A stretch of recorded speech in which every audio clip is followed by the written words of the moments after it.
Hey guys, today I have for you a super important topic, emotions. So please watch this video. I know so many people won't, but that's the point. Like, the society don't get it. So please watch it till the end. I really think it's important.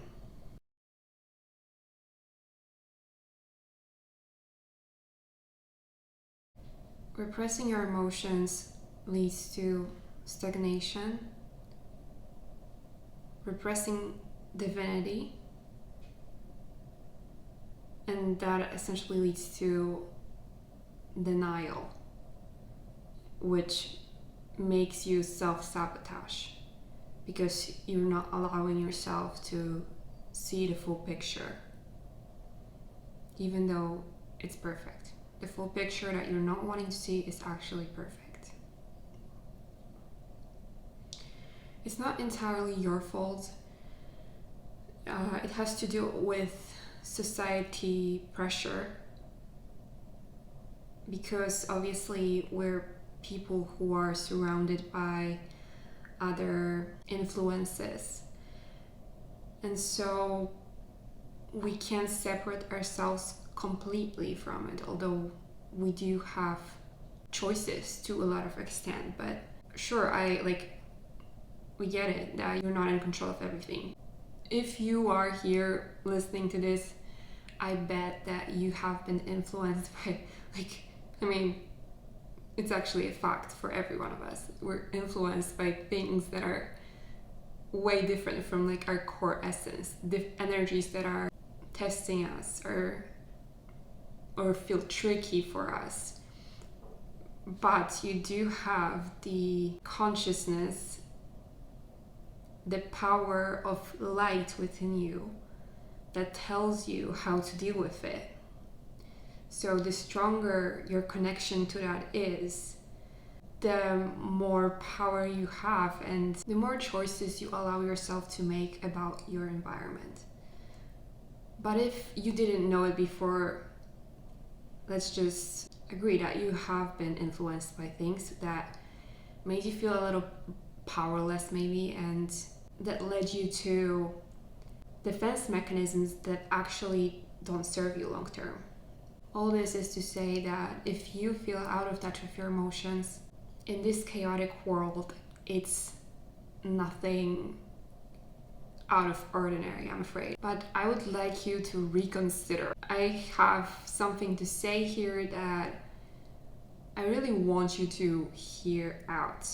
I'm channeling guides right now, and I really feel like this subject is something that should be anchored, and I will really need your help with this to feel it in yourself and to try it out, see how it works for you. Being cooperative with your emotions pays off. Trust me. When you work with your emotions, you don't get stuck. You allow them to flow through you. They don't get stagnant.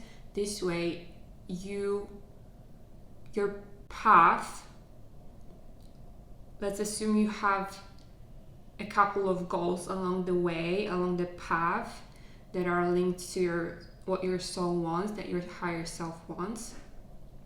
When you work with your emotions and allow them to flow through you, it all goes smoothly, okay? That's one thing to consider.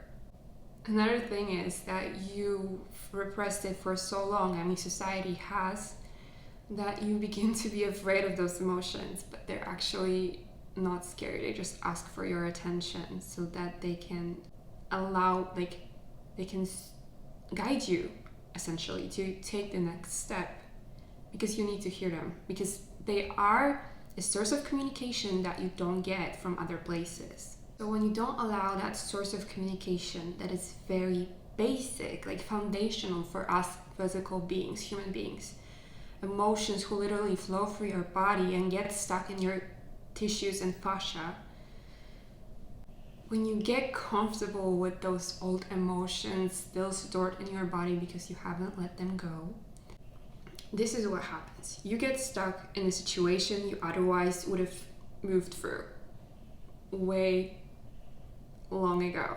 Obviously, everything takes time anyway, so it's okay. Moreover, it's fine to start right now.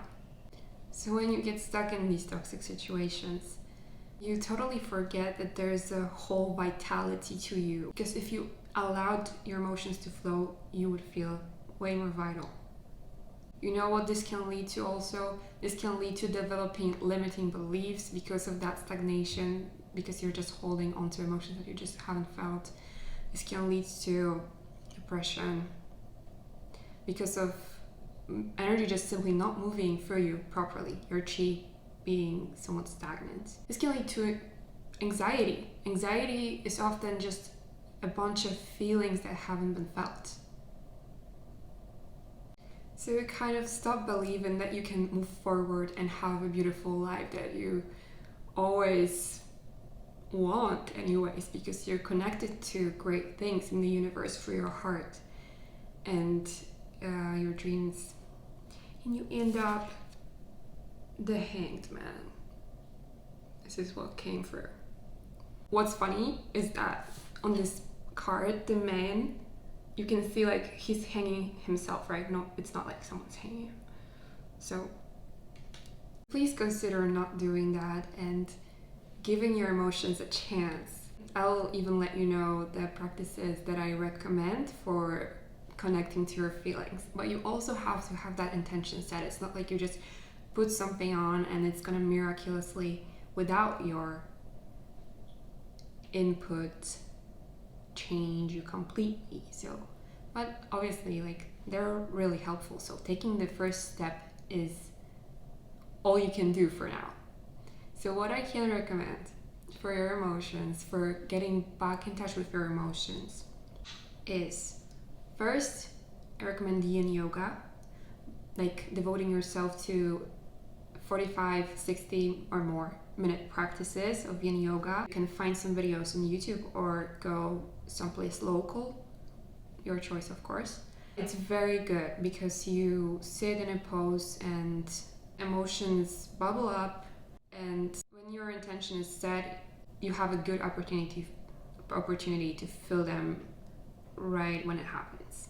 Second option I recommend is meditation, working with your chakras specifically. Mindfulness would be good too, but it's a little bit more specific than that. So when you work with your root chakra and your sacral chakra and your third eye chakra, these are 3 chakras. Oh, and also heart chakra, sorry. So 4 chakras that are pretty crucial to your emotional well-being. If you are choosing this one, I want you to have like an explorative attitude to go into it, so that you know you're wanting to focus and explore these emotions. Okay? And the third one would be a very powerful one, bioenergetics. It's the kind of exercise where you're put in a particular, like a specific pose, and that pose is meant to bring up emotions, kind of different than in yoga. It's gonna be probably more uncomfortable than in yoga even though in yoga can be uncomfortable. And you're like put in a position for however long, maybe 3 minutes, maybe 10 minutes. And you are meant to feel the emotions fully and express yourself through it. So you're like meant to make noises, you're meant to scream if you feel like it. So if you have space for that would be really great. I truly recommend it. There are some practices on YouTube, so see if you can find something. But also if you have a bioenergetic worker in your area, that might be really great. I haven't had that, but I wanted to. I imagine that would be really, really, really great. But honestly, with all these free suggestions, I just wanted to give you something practical, but the first step is that you're aware of the importance of this, of emotions, and really you can do with it your own thing. Just even dedicating some time to sit with it, it's gonna be amazing. We're choosing not to react when something happens, but actually just decide to go more inward and feel why you're feeling this when something triggers you. That's a very powerful way of being. When you don't react, you just use triggers as a way in to get to know yourself better, because that's what they're here for. They're meant to help you grow and not destroy you. So I hope this was helpful. If you have any other ways of working with emotions and how you dedicate your time for your emotions, I would love to hear that. Thanks for spending this time to get curious. Until next time.